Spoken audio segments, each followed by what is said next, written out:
Hello, my name's Sarah. I'm an illustrator and I thought you would like to join me in drawing a unicorn.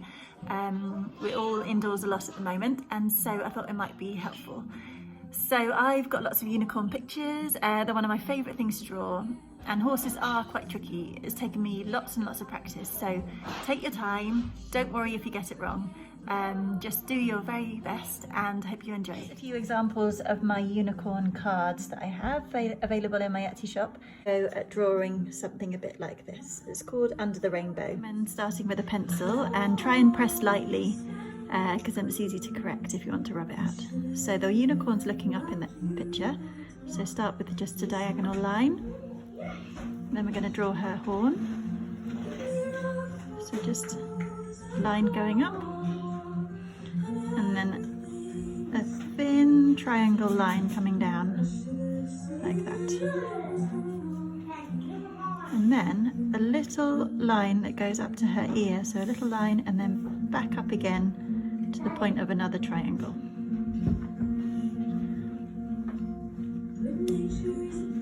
And then we want to put another ear going. So now we're going to do the bottom of her head.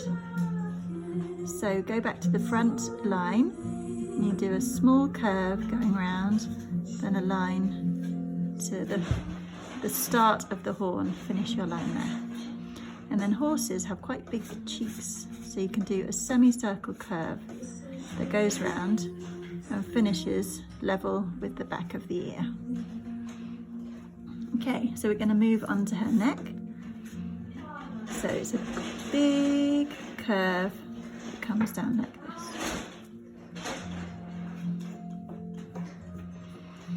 And then the bottom of her neck. So starting just below where the cheekbone finishes and follow that other curve along. Okay, you can see it starting to come together. Then you can do her back. So we're going to do a nice sweeping line, a slight curve where the back dips, like that. And then along to the top of the hindquarters. Now we're going to do her back leg, so you carry on the line around the hindquarters, keep it slowly down, and then a slight curve out where her hock's going to be. And then a straight line down from the hock to the bottom of her back leg. And then we're going to do the other side of her leg, so going back to halfway into the body, and then she's got kind of a big thigh, the back leg. It's down like that, and then another straight line parallel with the one you've already drawn. And then you're going to draw a foot, and then a hoof. This, and then you can draw some little feathers for her fetlocks. Do the front leg, so going back to her chest, a slight curve out and then down, and then her front leg, you can just draw a straight line all the way down to about level with the back leg, and then I'm going to draw her hoof, so curving out a little bit, and then a line at the bottom, and then the back of her front leg, so a line coming down here, and then just draw another line all the way down there. And then again you can do the little feather lines on her for her fetlock. Then we're going to draw her tummy. So a nice slightly curving line to join the front and the back legs. Then the other front leg, which is behind, is going to be slightly bent, so you're going to draw a line down and then bend it back like this. Then you can draw it behind the other leg, so you can go down to her hoof, and then another line slightly wider at the top but coming in to her knee, and then parallel with the bottom line there, and then her hoof, and this line will carry on behind and then do the little feathers and then join her hoof up. And then the other back leg, come just along the tummy a little bit, and you can do a line slight curve and then going with a slight diagonal down to her hoof so it's level, and then the bottom of the hoof, then the back of the other back leg, so that's behind the other one, so curve out like that,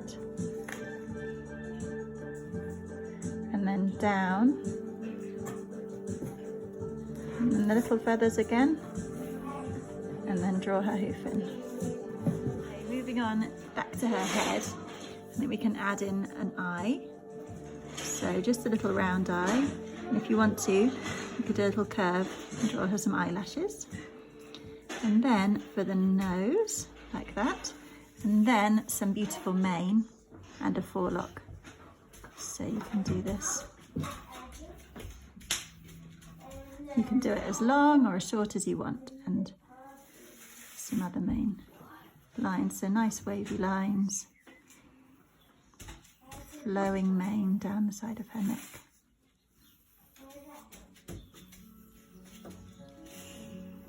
And remember, if you're using a pencil, you're pressing nice and lightly. If you make a mistake, you can always rub it out. Okay, and do as little or as much mane as you like. There we go. And then moving on to the tail. I always do like nice long tails. See there?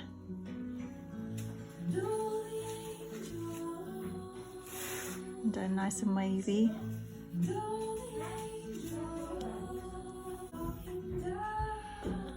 we go, butterfly on her nose, so I'm just going to draw a butterfly. You can make up your own butterfly. This one's got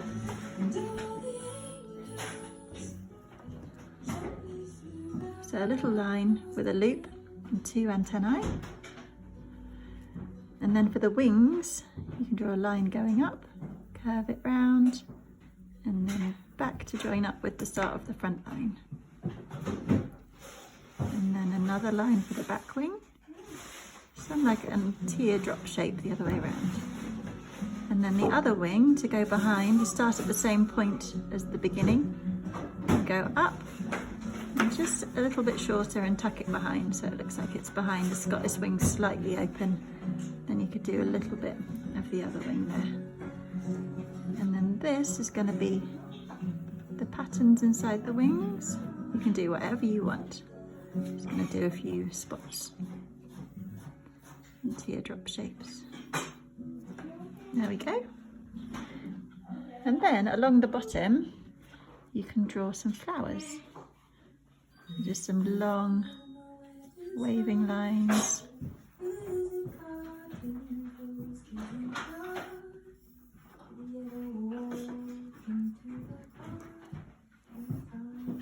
Just filled in some flowers along the bottom.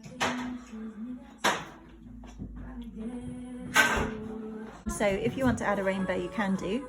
So the rainbow obviously has 7 colours, and don't worry if your lines are a bit wobbly. I mean, on my card they're very wobbly, so just start with a big arch going all the way across like that until you have 7 sections for the 7 colours of the rainbow. Now I've drawn in the rainbow in pencil and the picture's all finished. So I'm going to add some colour with watercolour. These are my old watercolours that I use quite often. So I'll show you how I'm going to do it, and if you want to join in with watercolour or felt tip pens, whatever you want really, just to add some colour. I've got quite a thin brush because there's quite a lot of small details.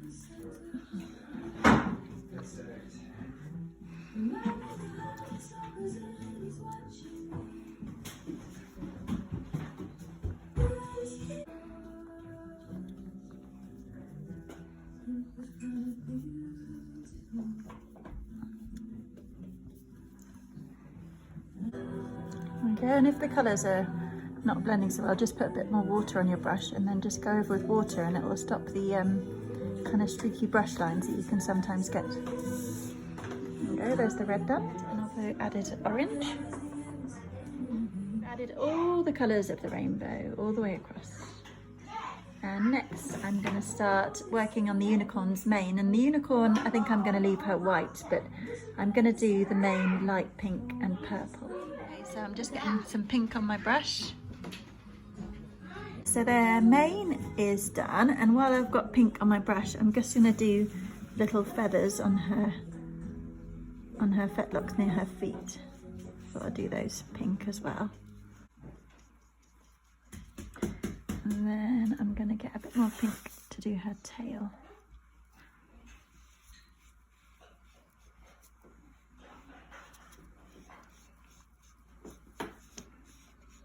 There we go, starting to come together. And I'm going to use a little bit of pink for her forelock. Okay.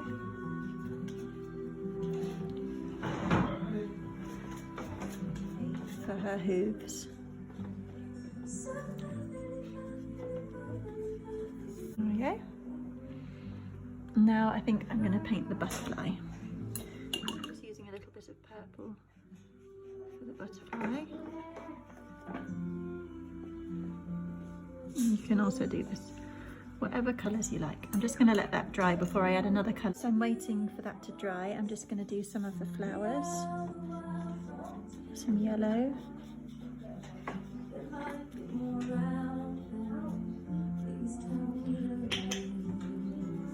Leaves whilst I wait for that bit of the butterfly to dry. Flowers along the bottom. Just colouring in some of the green stems. If you've got some different shades of green, then it's quite nice to vary the shades.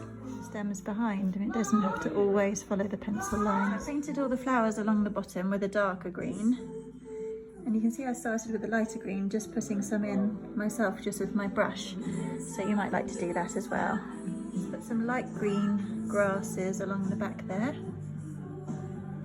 and if you get another colour, I've chosen some blue, and you put some little dots along the top. It kind of looks like tiny little flowers. And whilst I've got some blue on my brush, I'm going to go back to the butterfly, which should be dry by now. Just fill in the rest of the wing.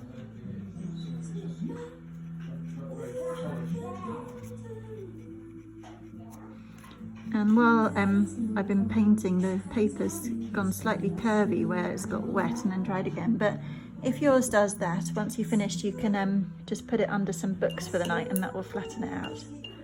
So there we go, it's coming together. A bit of a wash for the sky. So I'm just wetting the paper, and then you can get some colour and just kind of brush it across, and you can see I'm doing very light blue for the sky. So you can just do that across your sky area if you'd like to. Light blue wash for the sky all the way across. And now I'm just going to let that dry. So now the watercolour's dried. I've got a fine liner black pen, and I'm just going to highlight some of the details and go around some of the lines with my black pen, so that it looks just a bit sharper and creates quite a nice effect.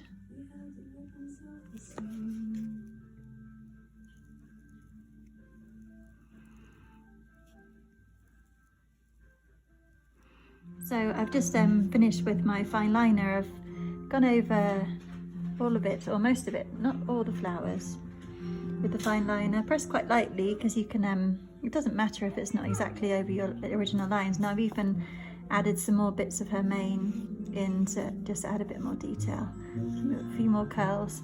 So hope you enjoyed that, and I would love to see your pictures. So if you have drawn or painted this unicorn, then please send them on over. Okay, well, take care, stay safe, and speak to you soon.